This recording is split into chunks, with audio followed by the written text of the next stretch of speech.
Part 3 के class में हम लोग प्रसार शिक्षण विधियों के प्रभावित करने वाले तत्व के बारे में अध्ययन करेंगे। प्रसार शिक्षण एक सम्मिलित प्रयास है। इसको सफल बनाने में ग्रहणकर्ता, प्रसारकर्ता, प्रसार केंद्र, प्रसार निदेशालय, विविध प्रसार माध्यमों तथा इससे जुड़े अनगिनत व्यक्तियों की भूमिका होती है। प्रसार शिक्षण में प्रदान किया गया ज्ञान का उतना ही महत्व है जितना ग्रहणकर्ता द्वारा उसके सफल प्रयोग का। ग्रहणकर्ता द्वारा उसके सफल प्रयोग से मतलब है कि प्रसारकर्ता द्वारा सिखाए गए तरीकों को सीखकर ग्रहणकर्ता आगे उसका उपयोग करते रहें। प्रयोगशाला में हुए प्रयोग तभी सफल माने जाते हैं जब कृषक वर्ग उससे लाभान्वित होते हैं। प्रसार शिक्षण द्वारा भी अपनाई गई अनेक शिक्षण विधियों को कई प्रकार से प्रभावित करते हैं। प्रसार शिक्षण द्वारा भी अपनाई गई अनेक शिक्षण विधियों को कई कारक प्रभावित करते हैं तथा उसकी सफलता इन तत्वों पर काफ़ी हद तक निर्भर करती है। जैसे तत्व नंबर 1, अपेक्षित लक्ष्य या उद्देश्य। अपेक्षित लक्ष्य या उद्देश्य, रिक्वायर्ड एम और पर्पस। जैसा कि हम जानते हैं कि प्रसार कार्य फलवादी है, इसमें लक्ष्य या परिणाम का लाभकारी होना महत्वपूर्ण है।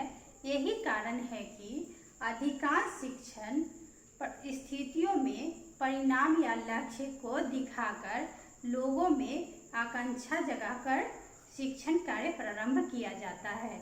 जैसे किसी हम होम साइंस की लड़कियों को ये बताएंगे कि होम साइंस पढ़ने से क्या लाभ है, तो उसकी इच्छा जगेगी वह होम साइंस पढ़ने की।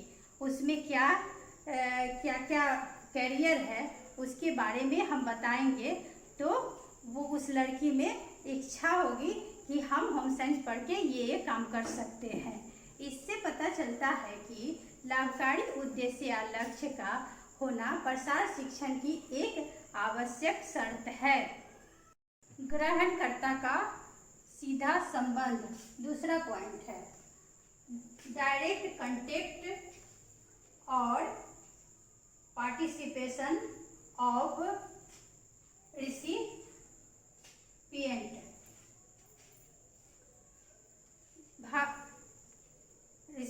प्रसार शिक्षण एक व्यवहारिक शिक्षण है। इस प्रक्रिया में ग्रहणकर्ता की भागीदारी तथा स्वयं करके सिखाने आवश्यक है। उन्नत खेती, दवा का छिड़काव, पर्यावरण सुरक्षा, सफाई अभियान, पौष्टिक आहार बनाना, बच्चों की देखभाल जैसे अनेक प्रसार शिक्षण कार्यक्रम है जिनमें ग्रामीणों की भागीदारी उतनी ही आवश्यक है जितनी कि प्रसारकर्ता की।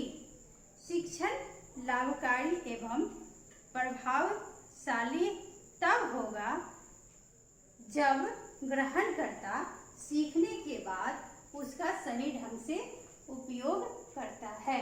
शिक्षण पद्धतियों की उपलब्धता तीसरा पॉइंट है।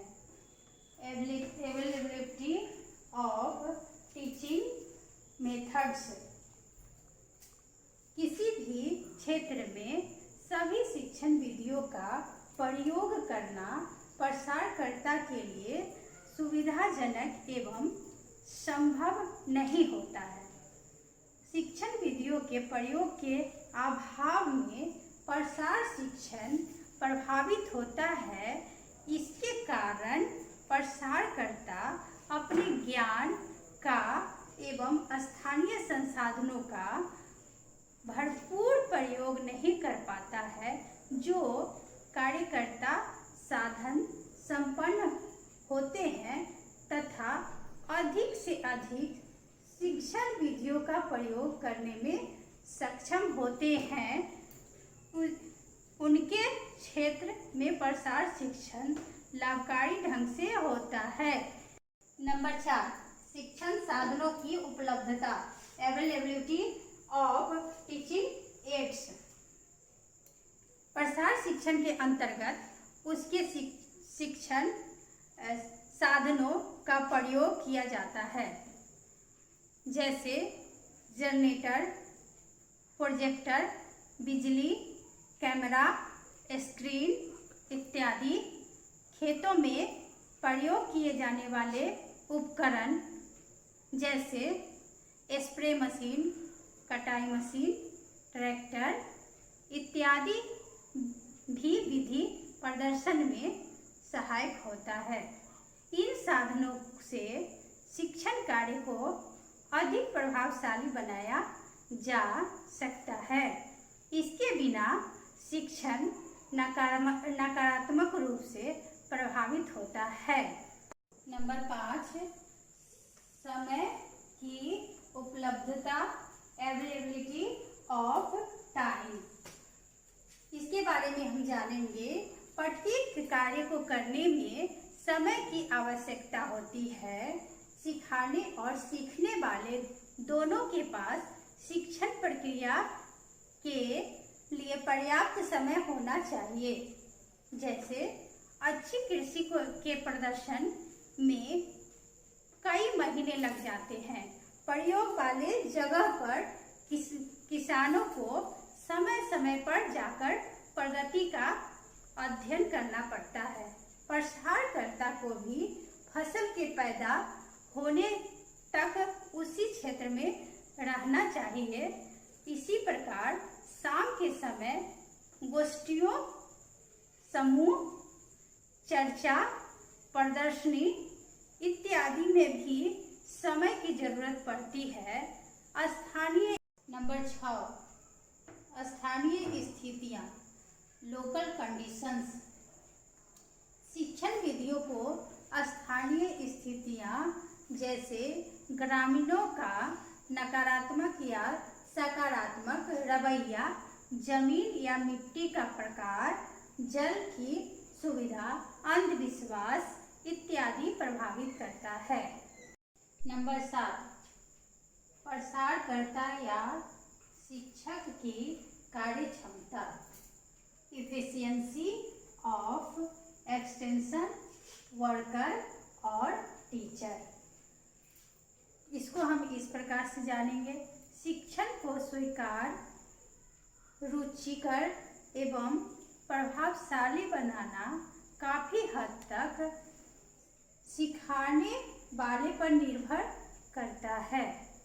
पाठ्य विषयों को वह किस प्रकार ग्रहणकर्ता के सामने प्रस्तुत कर रहा है एवं उन्हें लाभान्वित करा रहा है, यह सिखाने वाले के कार्यकुशलता पर निर्भर करता है।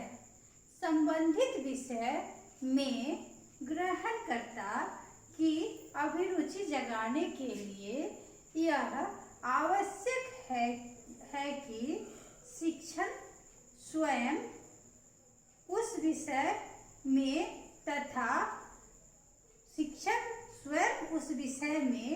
तथा काम में पूरी रुचि ले सके। नंबर 8, शिक्षण विधि की प्रभावशीलता, इफेक्टिवनेस ऑफ टीचिंग मेथड्स। पहले रेडियो और अखबार प्रसार शिक्षा का साधन था।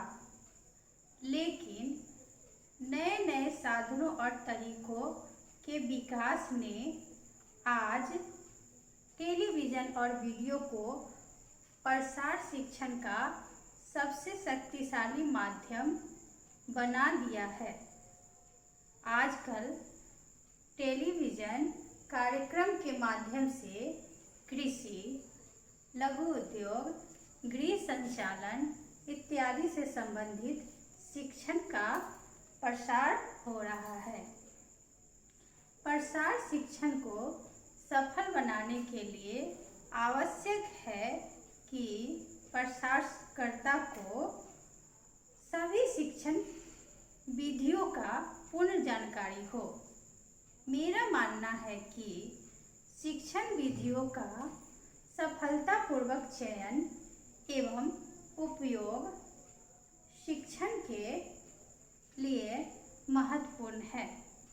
मेरे विचार से प्रसारकर्ता को प्रसार शिक्षण विधियों को प्रभावित करने वाले तत्वों को ध्यान में रखना चाहिए।